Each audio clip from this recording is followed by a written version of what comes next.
Здравейте! Казвам се Венелин Тодоров и съм от България. Тук съм на лечение за чернодробни болести и операция.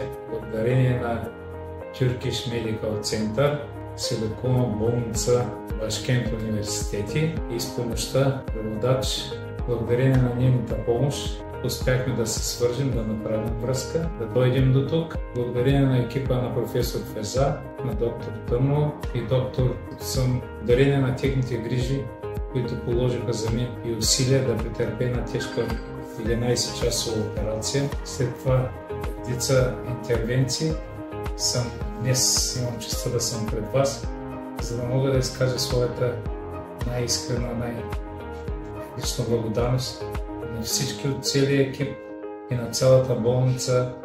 Благодарение на тях днес се чувствам чудесно, благодарение на целия медицински екип, на сестрите, на санитарките, на международния отдел, абсолютно на всички. Още веднъж благодаря ви.